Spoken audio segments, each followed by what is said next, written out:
Big industry powers the modern world. It uses amazing processes we never normally see. They involve temperatures hotter than molten lava, explosions big enough to shift mountains, technologies straight out of science fiction, and some of the deadliest places on Earth. I'm Jonny Smith, the Industrial Junkie. Welcome to my world.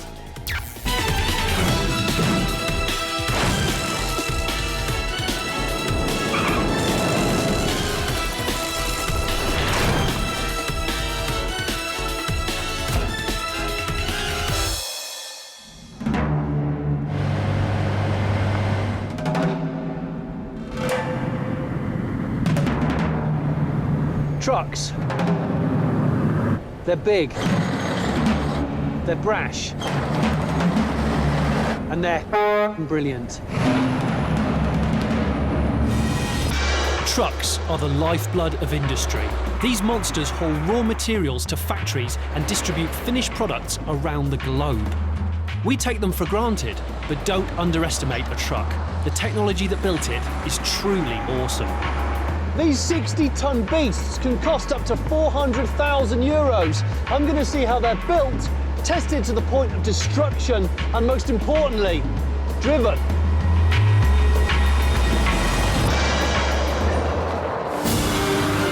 It starts in the foundry, where I get dangerously close to molten iron. Oh. I hit the factory floor to build a V8 engine and listen to it roar at full throttle. That's heavy metal. The test centre gives me the shakes. And I drive my truck for the very first time. I like it. Off the factory floor and into this frozen wilderness. This is about as extreme as it gets.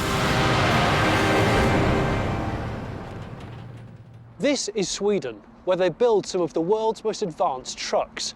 I'm going to be following the process every step of the way, and it starts with this, sand. Nice bucket. Yep, that's right, sand. When it's mixed with binding agents, sand can be formed into precision moulds for casting. These moulds are shaped to form the outside and inside of an engine block, which is the heart of the truck. It's like a double jelly mould, only for molten iron. Bake the moulds and they go rock hard. Then dip them in this gooey mix to make them non-stick, a bit like a frying pan. Despite its colour, that liquid's called black, and what it does is it stops the sand from sticking to the molten iron when it's poured in.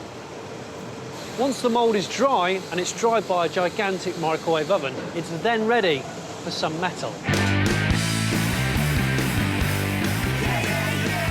Not that type of metal, this sort. The iron is a mixture of ore and scrap, and it's sorted by this magnetic crane before being melted in the massive furnaces of the foundry. That guy there's a slag scraper. He's just scraped slag off the top of the molten iron. He's now going to stick a probe in because it has to be exactly the right temperature. To make an engine block, the temperature is racked up to a whopping 1,400 degrees. If it's too hot, they stick some cold iron in, just a block of cold iron, like a sugar lump, into a mug of coffee. And that brings the temperature down, and then they can pour it into the moulds, which are behind me here. Here we go. This is the big pour. Listen to it. It's like snap, crackle and pop for 1,400 degrees. That's so damn hot. OK, it's quite close now. Under 2 metres away, lots of sparks, and my skin's bare and I haven't got gloves on. Oh.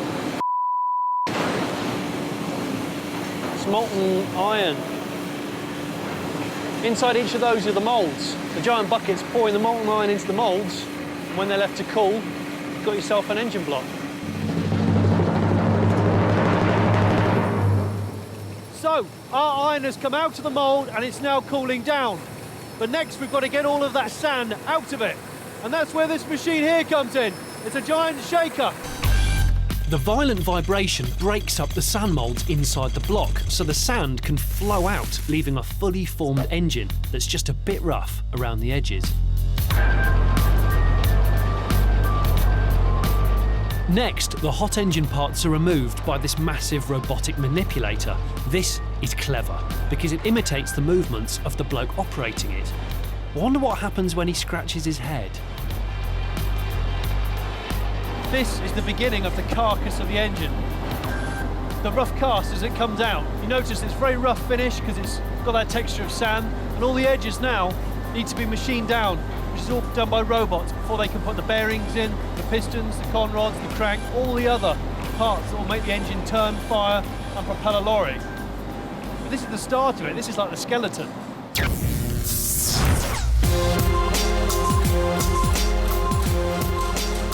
This is a bunch of engine blocks right here that have come from the previous department where the robots have done all the machine work and all the tooling.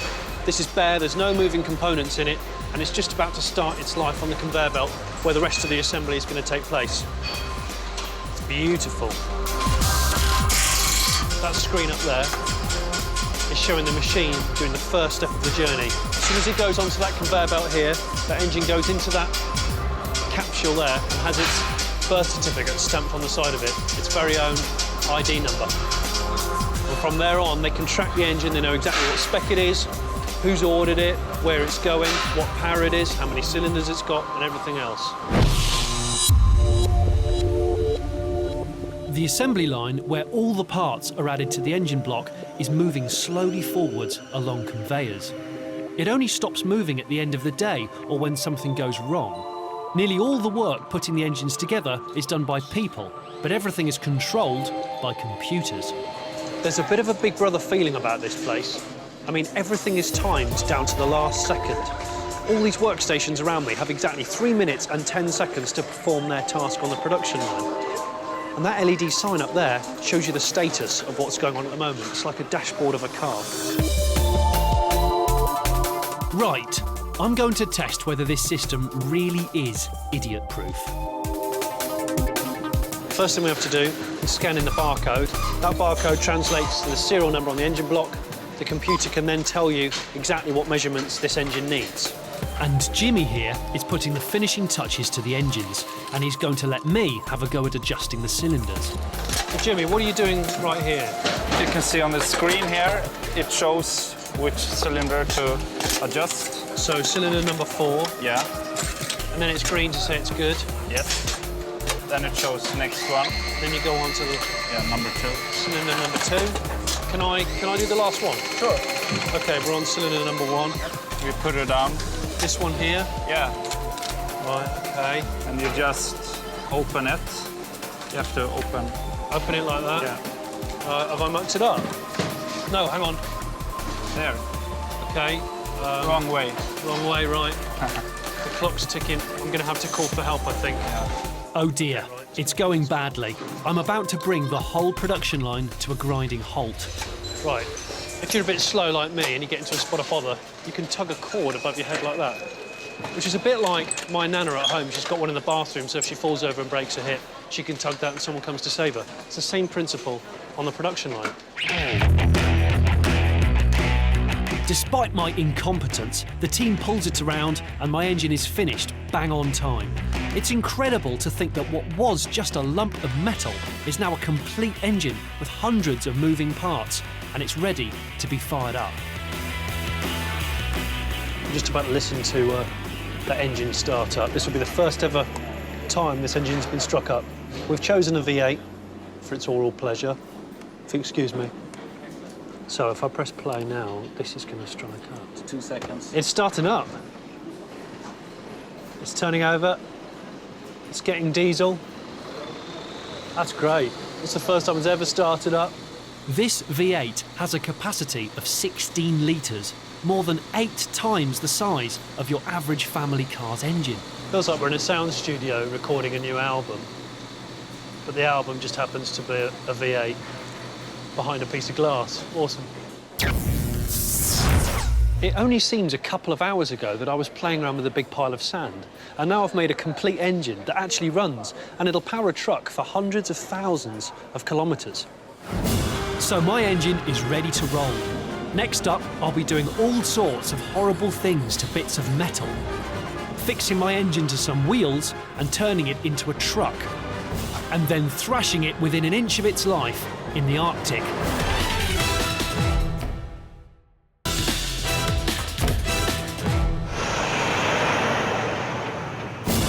Trucks power the industrial world, and I'm in Sweden to find out how they're made. I've cast an engine from molten iron, and it worked. But the engine is just the start. Every bit of these impressive beasts is tested to destruction. It goes without saying that something as complicated as a truck needs thorough testing, but it's inside this building that they take things to a whole new level.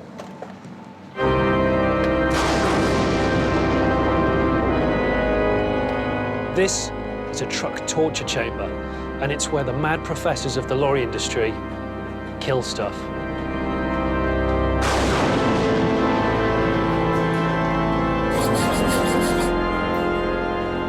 So, Hammond, what's the point of this place? To broke things.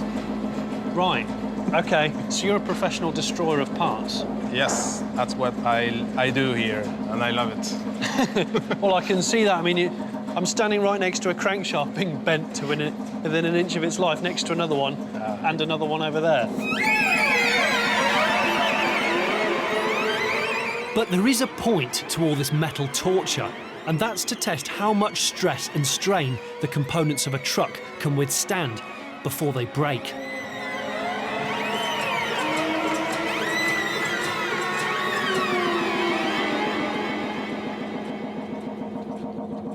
One of the most important tests they perform is for wear and tear on the cab, and for that, they use a special device. And it's called the shaker.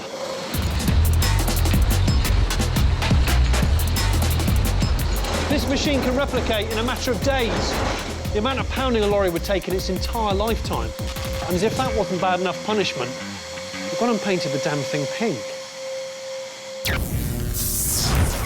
This building, which happens to be the biggest in Stockholm, is where the results of all that testing come together. It's the final assembly line. I'm actually stood at the point where the engine is fixed to the chassis. Think of it as a marriage between engine and frame, and I'm the vicar because I've got the crane that controls that engine.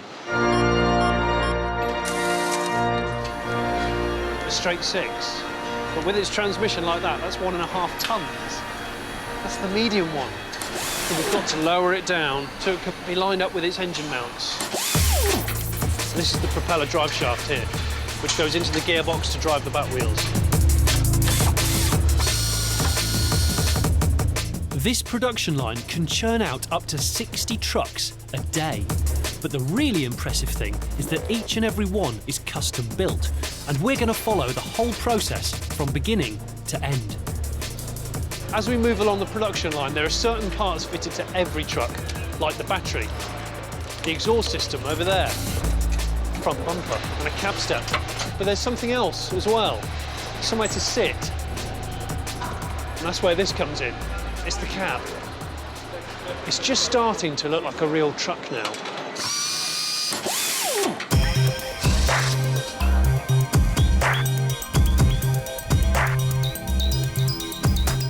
Look, out of the ground comes a wheel and tyre, like magic. That doesn't happen in my garage at home. I don't want to go too hard, you know? It's okay. Well, I might scratch the beautiful paint. Check out this, they don't use a wheel wrench, they use this multi-air tool. You can tighten up 5 wheel bolts at once, so 2 goes of this and you've done all 10. It's moving quite a lot. Yeah, now it's ready. It's ready, so I can pull it away. Yeah. Look at that. Does look like a Gatling gun. It takes around 7 hours to put together one of these beasts, but you're about to get a truck's eye view of the whole process in just 12 seconds.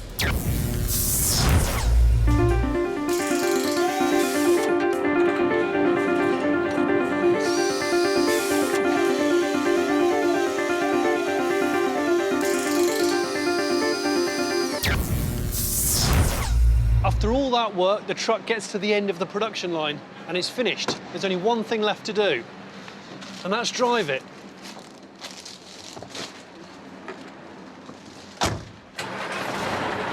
Okay, that was easy.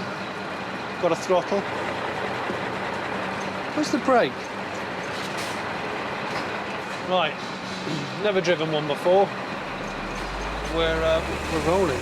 The brake pedal feels very small. Why is the brake pedal so small when we're in such a huge thing? I've been feeling my feet are too big.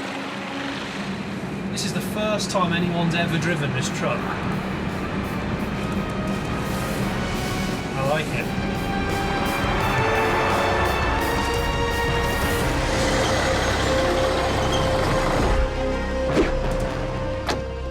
So, my truck has passed its first test, but believe you me, that was just a walk in the park compared to what they do at their truck testing facility up in the north of Sweden. For that, I'm going to have to travel to the outer edges of the Arctic Circle.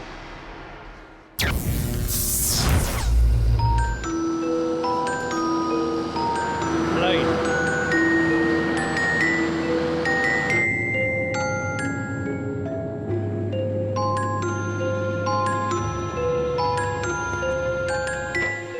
I've travelled over 600 kilometres north to Arvidsjaur.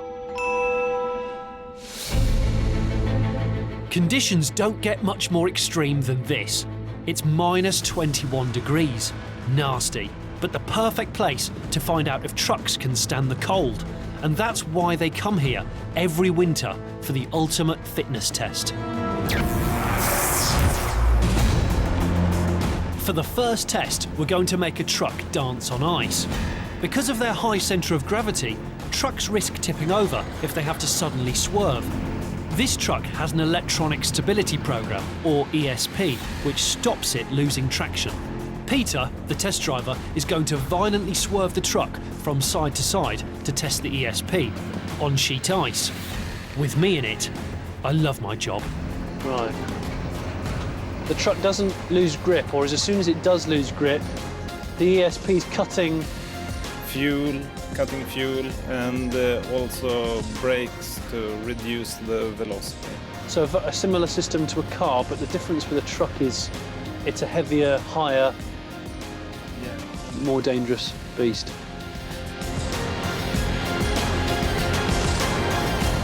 It doesn't feel that unsafe, despite the fact that you are sort of tipping it in quite hard with two containers on the back. Have you ever crashed a truck during testing? Not me. Not you.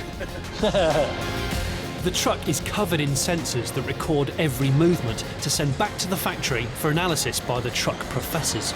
All I know is this truck didn't tip over, so I'd say it's passed with flying colours.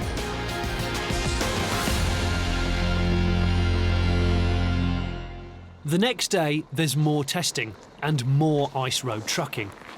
Hello. Better? Hello. Håkan. Hello, Håkan. How you doing? Fine, thanks. Fine. And you? Well, I mean, I'm cold, clearly. You guys are just wearing jeans. Yeah. You must be hardcore. Yes. Who knows? I'm going to climb into this one. Who's driving this one? Me. Right. Yeah. Let's go then. Let's make a convoy. Oh, it's quite nice in here.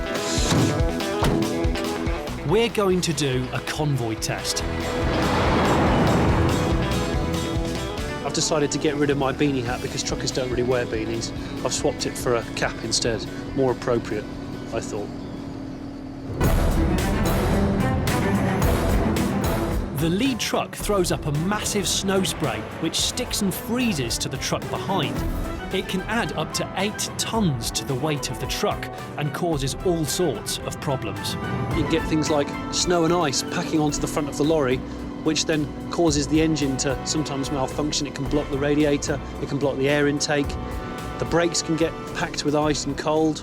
The steering can get affected. And this is about as extreme as it gets.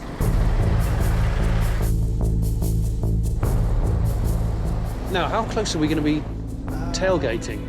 Really close, maybe 10, 15 meters behind. Really? If they are possible. So chances are visibility is going to be bad. They're going to be really bad.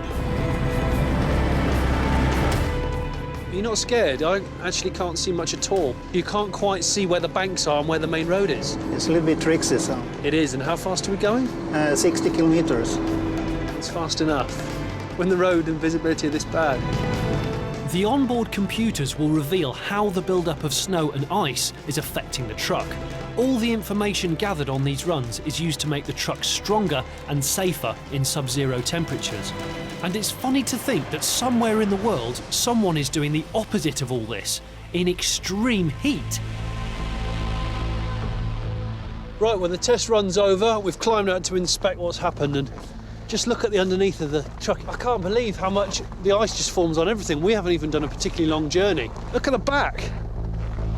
Is this particularly bad, or is this pretty normal? That is not so bad. Not so bad? No, it's normal. If Really? they're really bad, it could be out in half a meter in that way. Half a metre? Yeah. Crikey. You can't even see the lights. It's so unbelievably cold out here. The bottom portion of my face has stopped working properly, so I can't talk very easily. I've got 4 pairs of trousers on, and I'm still fairly numb. Can't feel my fingers. But the truck's absolutely fine. It's covered in ice and snow, but it's still working just fine. I wish I was a truck.